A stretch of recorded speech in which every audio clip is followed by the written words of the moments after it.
Hello, everyone, and welcome to Research Ride, a 30-minute journey from idea to implementation of research programs in the Department of Medicine at Emory University. I am your ride leader, Charlie Searles, and I'm a faculty member in the Division of Cardiology and the Associate Vice Chair for Research in the Department of Medicine. Hey, Sarah. Hi, Charlie. How's your week going? Week is going well. How about yours? It's going well. I didn't get to go to the Atlanta United game. Did you go? I did go. And what did you think? Very exciting. Love a stoppage time game-winning goal. In minute 9 of stoppage time? Yes. How many times have they done that this year? Several. So are you a believer that this team is for real? I won't get my hopes up, but there's always the possibility. Better than last year, I guess. Better than last year, for sure. So are you excited for our podcast today? I am very excited about this guest that we're having today, Dr. Louise Hecker. Yeah, Dr. Hecker is an exciting and innovative scientist that we have in the Department of Medicine. She has a very interesting story about developing therapeutic drugs and spinning that off into companies and doing a lot of entrepreneurial activities. So I'm very interested to find out more about this in this podcast. So why don't we get going? I'm ready if you are. All right. Thank you, Sarah. So today we're very excited to have Dr. Louise Hecker joining us on our research ride. She is an associate professor of medicine in the Division of Pulmonary, Allergy, Critical Care, and Sleep Medicine. She's also an established research scientist for the Department of Veteran Affairs, and she is a Georgia Research Alliance Distinguished Investigator. Welcome, Louise. Hello. Thank you for having me. It's such an honor to have you here today, and I thought we would start off by you telling us a little bit about your research. Sure. So I think all of my research really falls under this big, broad umbrella of, understanding aging and injury repair and how aging influences that process. As we're living longer, the elderly population is continuing to expand, and we sort of have, what's happened as a result. We have new kind of diseases that are popping up that specifically or disproportionately affect the aging population. And so my a large part of my research is really to understand how aging impacts that process and leads to, worse outcomes for the elderly patients. So you have focused on aging and regeneration. Is there a particular aspect of that you've focused on, a disease state, for example? Sure, yeah. Well, my early work and background and training really focused on more like regenerative biology, right? And so my very first research project ever was to understand why amphibians in the wild are popping up with extra limbs, right? So my background, and then in grad school studying tissue engineering, so always my project sort of involved regenerative biology. And as I got later into my postdoc, I started studying aging, and aging is sort of the opposite of that, right? It's a time when we're not repairing, regenerating properly. And so my background kind of has this in my current research. It was kind of a logical extension to understand why repair goes awry. Specifically, I am focused on idiopathic pulmonary fibrosis. So fibrosis is the clinical term for scar tissue. And a fun factoid I like to share with people is that nearly half the deaths in this country are scar tissue related. And the reason that shocks people say, well, I don't know anyone who died of scar tissue. What we die of is organ failure, for example, end-stage heart failure. But that is, in many cases, a result of progressive scar tissue, progressive fibrosis in that organ. And so in the lungs, pulmonary fibrosis, it's one of the most fatal and progressive fibrotic diseases. And so trying to find therapies that could work for that could certainly, hopefully, work for a number of other fibrotic indications.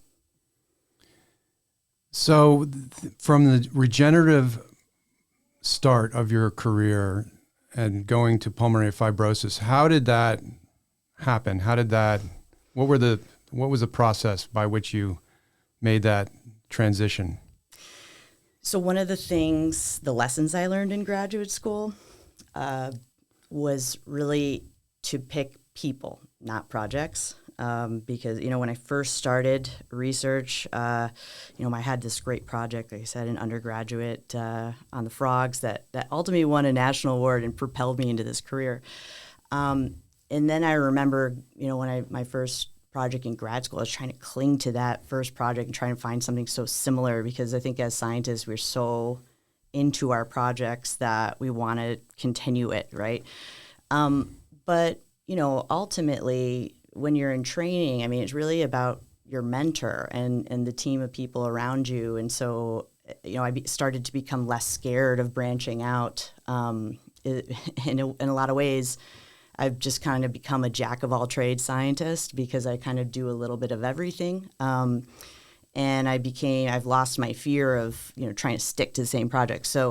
So in a nutshell, I finished, my PhD, and I was interviewing around for postdocs, and my postdoc mentor, the person that I really wanted to work with, happened to study pulmonary fibrosis and kind of led me on this journey that I continued on. That is in my just looking at your CV, kind of a big jump. Although I guess you're studying in basic biology of reparative processes and regeneration. Mm-hmm. I noticed that your PhD is in applied physics. Yeah. So what is applied physics, and how has that prepared you for what you do now? Sure. Well, what ended up happening, in grad school again is that, I ended up kind of working with a whole bunch of engineers, and I was kind of like the biologist of the group they would build these very interesting devices and technologies that essentially could grow bioengineered tissues.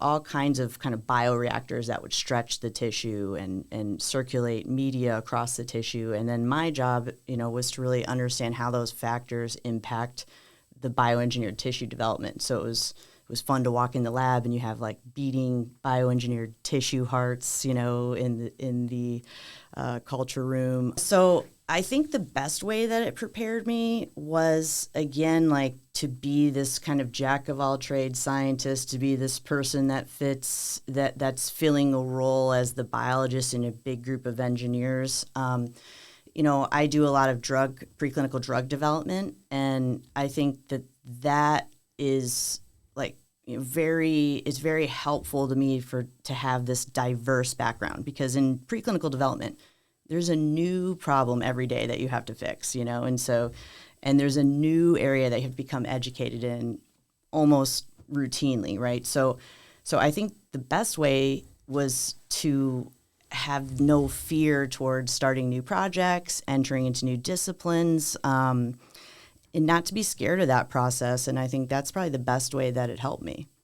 You don't have to be wedded to one project or one focus area. You keep your eyes and ears open for other opportunities. And in your case, it sounds like the mentors were the important driving forces here. Absolutely. Definitely. I think, the people that you work with is the most important, most valuable thing that we have. Which answers one of my questions that I was going to ask you, which was like, who influenced you for your current research program? Yeah, a little bit of everything, really. I've always been interested in kind of the big picture things.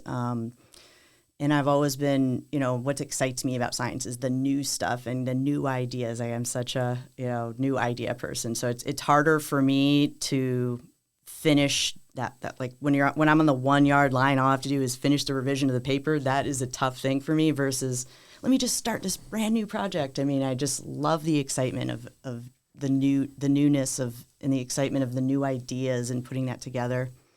But also probably, my family are all restaurant owners. And so I grew up kind of just around entrepreneurs. And so I think that has actually influenced my career because I'd love to, have that kind of entrepreneurial spin and to really translate products into the real world. That's always my goal on everything I do.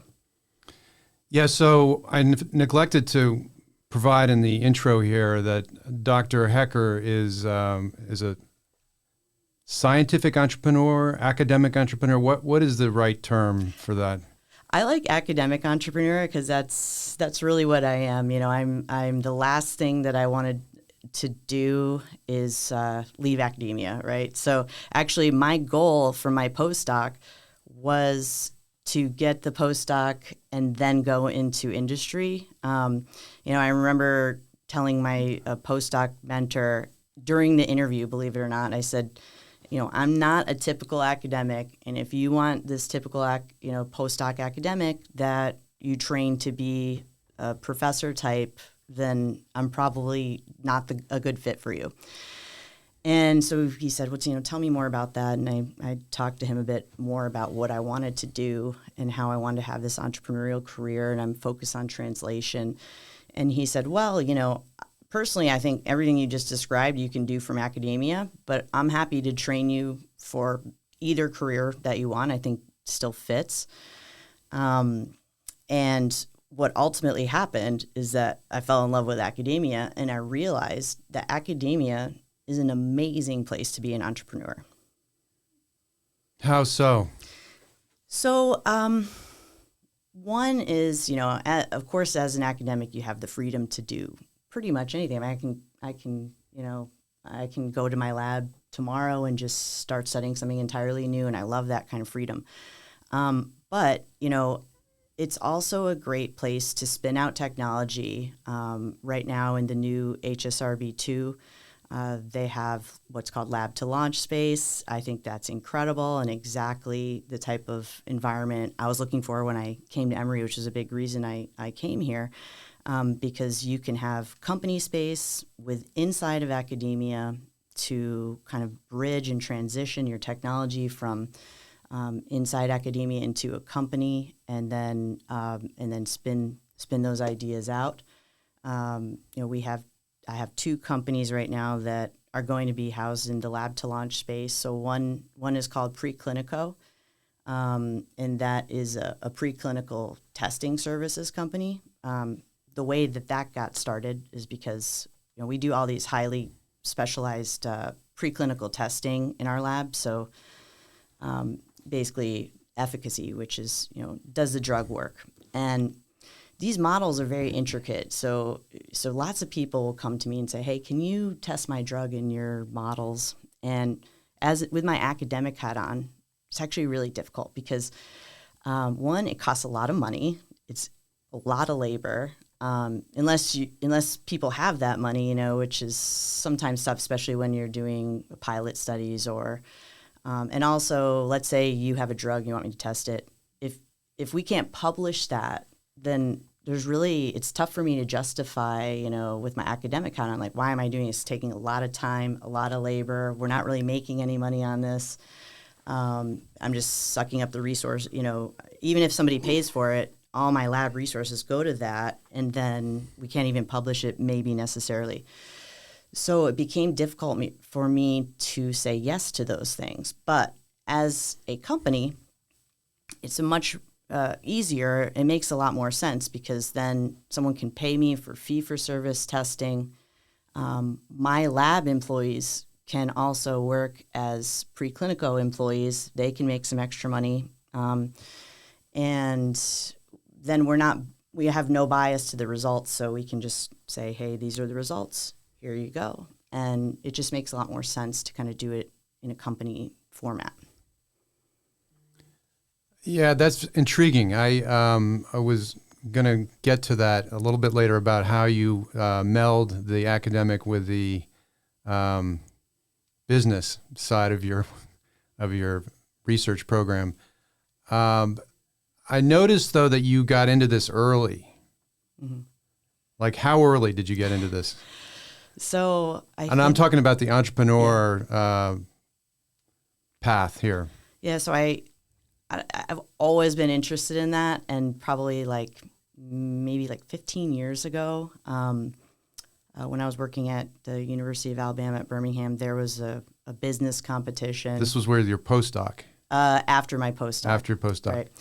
And that's actually where I came up with the idea for this company, Preclinico, essentially. And, that was a long time ago, right? At the time, these kinds of ideas were kind of out there, and so, but I entered in this business plan competition. It was a statewide competition.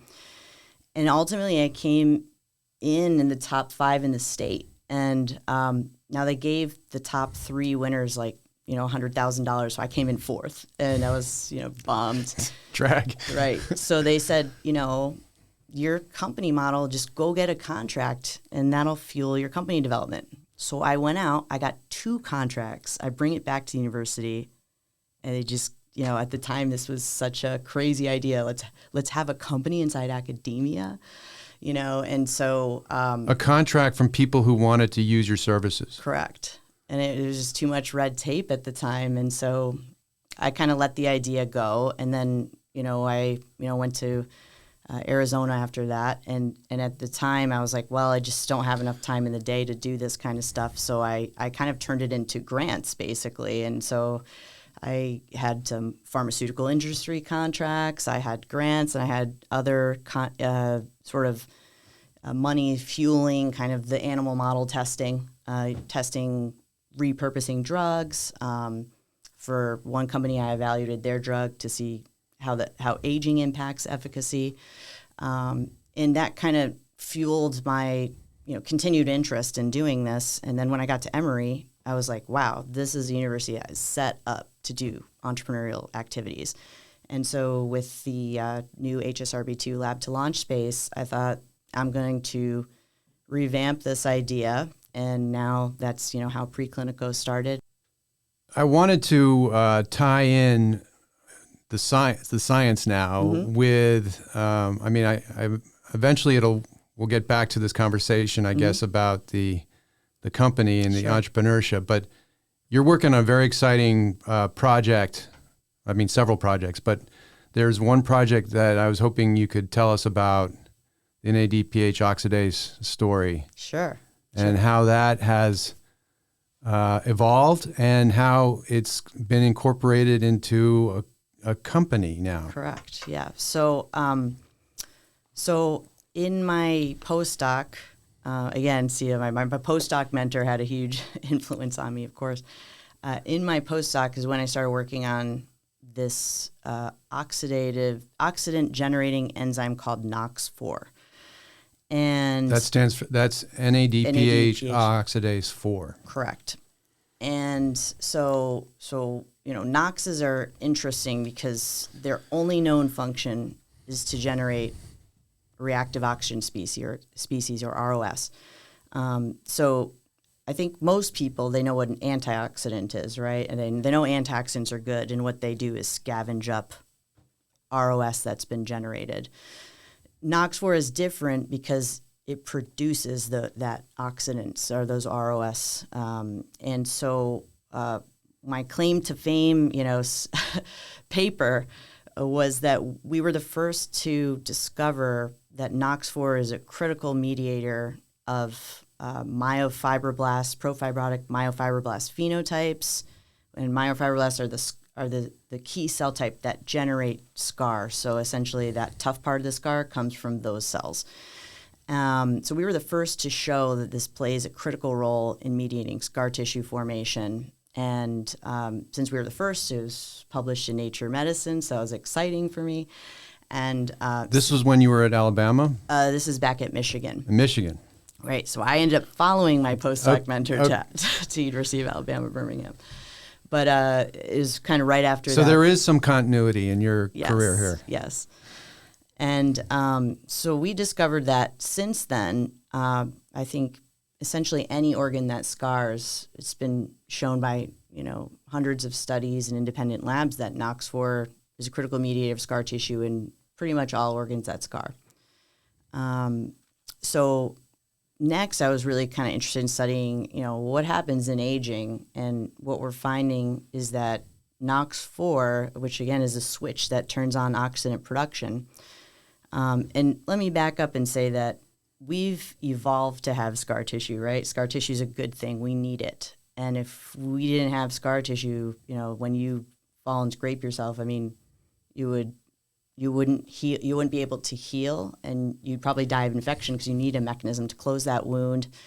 So scar tissue is a good thing, but in disease, of course, when it persists or is progressive, that's when it's a bad thing. And that is predominantly in aged individuals. A lot of the elderly population have problems with fibrotic diseases. So why is that? And what we found next was that NOx4, the switch that turns on oxidant production, turns on like it does in young, but in aging, the switch that turns it back off is broken. And so it stays on. You have high levels of oxidant production, and that leads to oxidative stress and progression of the disease. And so, understanding that becomes dysfunctional in aging, that seems to be similar in a lot of, age-related diseases, that the switch that turns it back off is broken. So at that point, I, really became interested in trying to therapeutically target NOx4.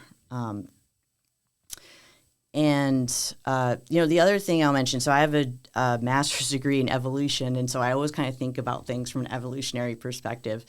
And so if you think about that, we need scar tissue. We've evolved to have scar tissue. NOx4 is a critical mediator of scar tissue. But then in aging, when you're post-reproductive, that's when NOx4 is dysfunctional. But because we're at that age, there's no selection out of the population.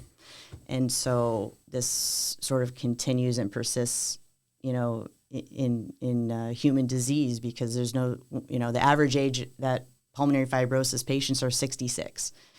So when you're that age, most people are not reproducing. So there's no kind of selection out of the population, and that's why we continue to see this kind of NOx4 dysfunction post-reproductive age. So then I kind of decided that I wanted to go on this long process of developing a therapeutic that targets NOx4. I had no idea what I was doing. I just jumped in head first. The very first grant that you get for a drug project is the hardest one to get because, you have nothing essentially. You're trying to do something. You got to convince reviewers. Yeah. So it's tough. So I remember that first $100,000 grant was like, I probably had 10 failures for that to get that one. And so that led to, we did a high throughput screen. So we screened like 30,000 something compounds. We had hits. And then from there, I was able to get another pilot award that helped fuel the medicinal chemistry. So basically chemists come in and they tweak the molecules, and and then that all feeds back into the lab. We keep screening. And essentially every piece of data that we get, like this one didn't work, this one worked better, this one's more selective. We feed that back to the chemists, and they start having this picture of what features of the molecule are important for, making it more potent, making it more selective. So we did that, and we had some exciting data, and then that's really when, and we filed all the patents, and that's really when the big funding came. And so had a number of grants that have really, I've been very fortunate to have, a national funding that has fueled the preclinical development. And now we're sort of at this stage of, we've done a lot of lead optimization, which is, like, for example, we had sort of one compound that was our favorite for a long time.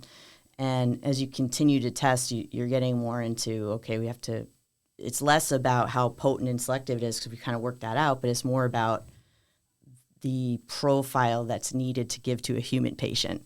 And so our kind of favorite at the time, it was kind of determined that it's not ideal for human patients. And so our lead optimization really focused on trying to improve the overall profile of these candidates so that it could be ready to go into a human patient So, for example, our compound, the initial one was had high metabolic instability, meaning if that were in human liver microsomes, and so what that means is if we were to put that into a patient, it'd be rapidly cleared, right? It wouldn't stay in a human patient for very long, so it's going to be rapidly cleared. So a lot of our efforts were focused on kind of increasing the stability for human liver microsomes so that so that the compound itself can stay in patients longer, and you have more availability longer in patients. So you screen all of these compounds, and then when you said a hit, you meaning that it would inhibit NOx or NOx4. And then you need the medicinal chemists who are on the academic side of your operation. Correct. And the purpose of, in this line of research, you have to have that collaboration. And as I understand it, what you're saying is the purpose of adjusting these molecules is so that they can be more viable and FDA compatible. Right. I mean, initially, the chemistry was really focused on making it more selective and potent, right? We're just like finding the best ones. I see. But at every time we screen a compound, even the ones that don't work, feed into that understanding of like what that ideal compound has to look like. If you lose this side group, you're going to lose potency, right? So initially it's focused on that. Later stages are really focused on, making it more ideal, a suitable candidate for clinical development, right? So making it more soluble, improving metabolic stability, and sort of the overall profile for a human patient. So in the disease state that you are focused on, or at least have been focused on, there's an insult, not just aging, right? I mean, it's got to be, there's some other insult that turns on NOx4, creating these oxygen radicals and byproducts of these oxygen radicals, and then stimulating these cells, the cells in the organ, to become myofibroblasts and scar down and decrease oxygen capacity, oxygen uptake capacity of the patients, I guess. That's kind of right. And then you're targeting the initial step after that insult. Your drug candidate would be applicable to other diseases that involve fibrosis of organs. Absolutely. I'm a cardiologist, so I'm thinking of heart failure. So we've already shown in vivo proof of concept that it can decrease cardiac fibrosis. Some very exciting newer data that we have is that so we started looking in Duchenne's muscular dystrophy models. Now Duchenne's patients have start developing skeletal muscle fibrosis that ultimately leads to muscle weakness. And so for Duchenne's patients, they have such muscle weakness, it's hard for them to even, brush their hair. So for these patients, there is a very debilitating disease, of course. And one of the very surprising findings that we recently had was that these NOx4 inhibitors can reduce skeletal muscle fibrosis and improve muscle function. So when we give this to mice with Duchenne's, the mice can run longer, they can grip, they have increased grip strength, and actually they have the reduced diaphragm fibrosis actually can improve lung function. So this was kind of a surprising finding. I didn't really know a whole lot about skeletal muscle fibrosis. It was kind of just an extra, endpoint that we just tried to measure because we had the tissues, and surprisingly had incredible efficacy for reducing skeletal muscle fibrosis. That's incredible. So you have a drug or a candidate drug, and then you have a company. Right. How does what's the and I guess I'm speaking from the standpoint of somebody who's not like you, who has not thought about the entrepreneurial aspects of science. Mm-hmm. And is your path here applicable to others who have made this kind of discovery? Like they found a key node in a disease pathway, right? And they found and they've identified something that can modify that node. This is not for everyone, I'm assuming. Okay, so it's a great question, and I've thought about this a lot actually, because one, no, it's not for everybody. But this is, again, the beauty of being in academia, because in academia, we have a tech transfer office, right? And their job is to handle this for us, right? So we have a whole team of people here at Emory and every university in the country to develop this for us. And the VA, too. And the VA as well, absolutely. And actually, the VA has great resources for commercialization as well. And so anyone who's an academic can certainly go that path. It's the path of least resistance. You are an inventor. The university develops the technology for you. A lot of, again, that's the other thing. People think that if you go that route, well, then these people are just, you're not involved in the process. I say it's completely the opposite. You should be involved in that process, heavily involved in that process, working with the tech transfer process, helping them to develop your technology. And in turn, they can help you more. Now, again, as an inventor, in terms of like the financial benefits, you get a cut, right? But it's a smaller cut, and the university gets the lion's share. The spinning out of the company route, the major or the big advantage, and a lot of people kind of think about this as part of the process, is that you have total control. Suddenly, you license the technology from the university. Now you have full control of that technology and the lion's share of any financial benefits that could. But at the same time, you're now fully responsible for anything moving forward. Not only do you have to ultimately pay those patent fees back that they've already incurred, but you have to pay all patent fees moving forward. So it's a risk. Now, the reason that I licensed the technology to Fibronox at the time is because, this is a potential drug, right? It's a drug candidate. And so if I want a company to be interested in it, I wanted protection outside just the U.S. And so at that time, and I think most universities function this way, every university is a little different, but at the University of Arizona, where the original technology came from, in order to file international patents, they required a license in place. And so I licensed the technology to Fibronox in order to get international protection in a number of different countries on my drug candidates.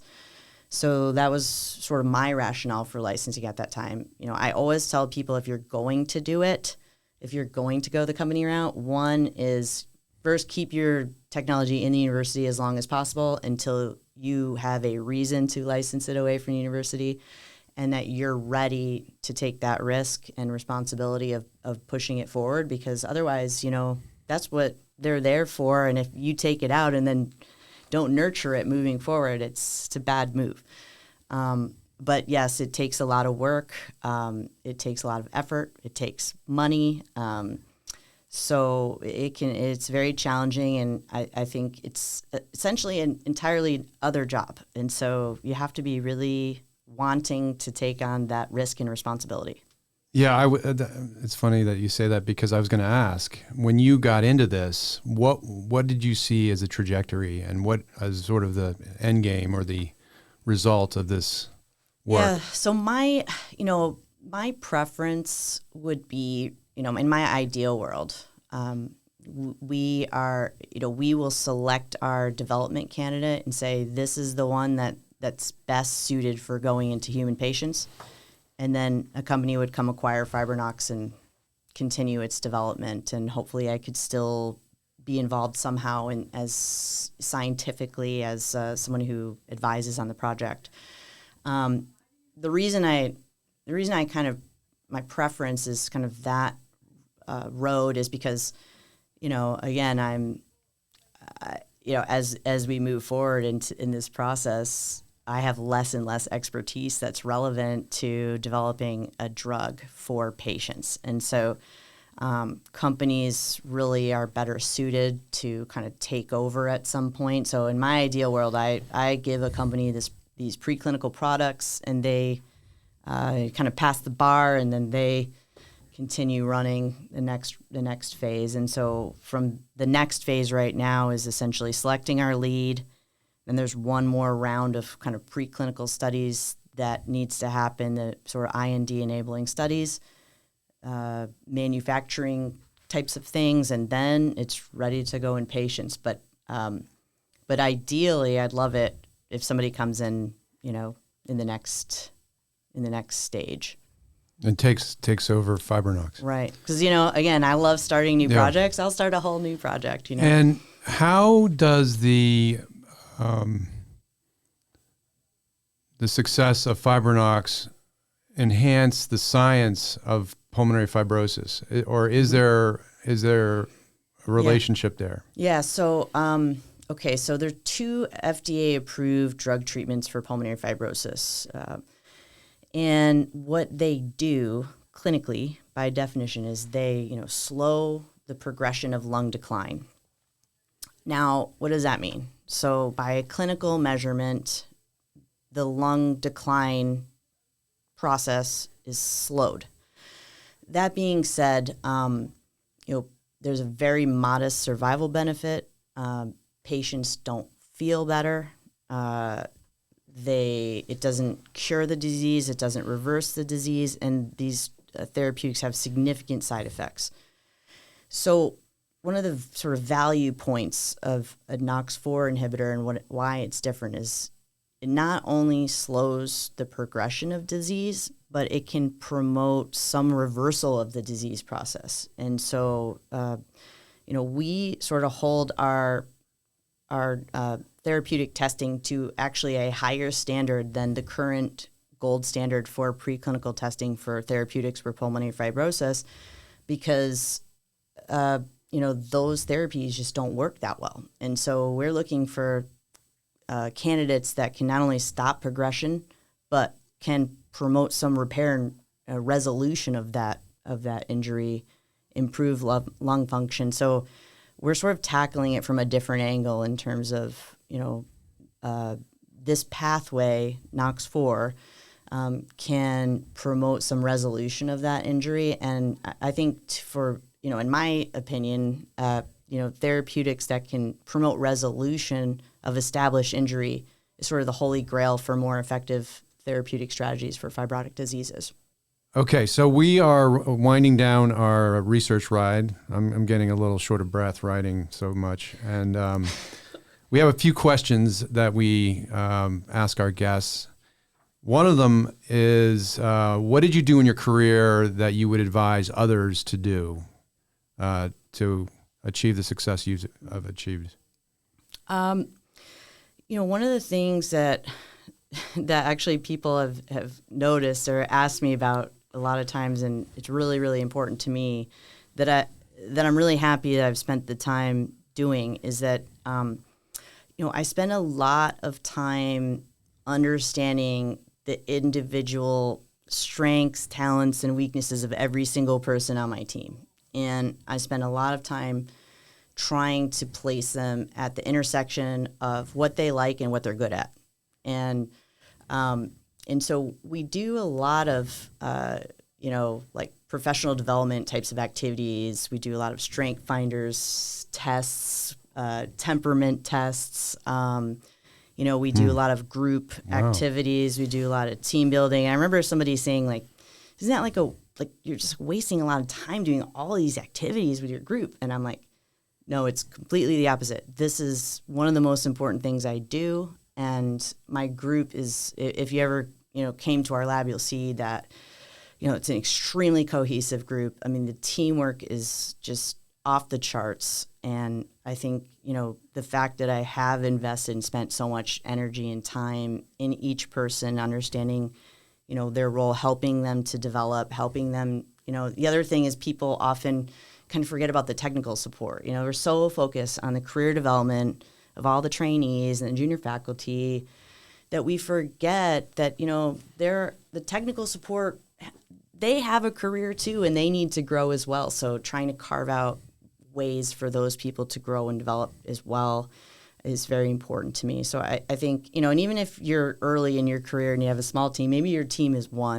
you and one other person, or you and one student, I think, really taking the time to understand their strengths and to understand their goal. One of the things we do is everyone writes their goals every year, and then they submit them to me. I review them, I write down a ton of questions, and they come back, I meet with them, and then I ask a ton of questions, and then they revise and submit a final goals list, and then we review that the next year. And so really understanding, what do people want out of this job and career, and trying to really foster that is very important to me.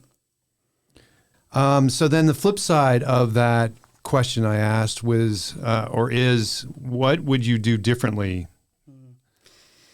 I think, by the nature of just who I am, I tend to be like this outside the box, never kind of fit into, this perfect little shape. And I think earlier in my career, I spent a lot of time kind of like fighting the system and, being upset with the system. And, if I could go back, I would, kind of have more of the attitude that I have it now, which is, work with the system. You don't have to fit into the same, work with the system, grow with the system, help the system, find your place in the system, and kind of not worry so much about, going against the system. So, there's a system in place. It's never perfect. And I think just trying to understand, my place in that world has been kind of a process for me that I look at very differently now than, earlier in my career. So kind of like a bigger version of your team cohesiveness is the bigger team cohesiveness, I guess, or your role within that bigger team. Right. Which would be institutional level, I suppose, or greater. Right. Like when the first time I kind of tried to start my service company and it didn't work, and, I remember feeling so defeated and upset, and here I am probably a decade later doing the same thing. Right. So, I wouldn't get so upset about when you get a no or when things don't work out. You just keep going. I view failures as taking me one step closer to success. We learn from our failures. We learn a lot from our failures. Absolutely.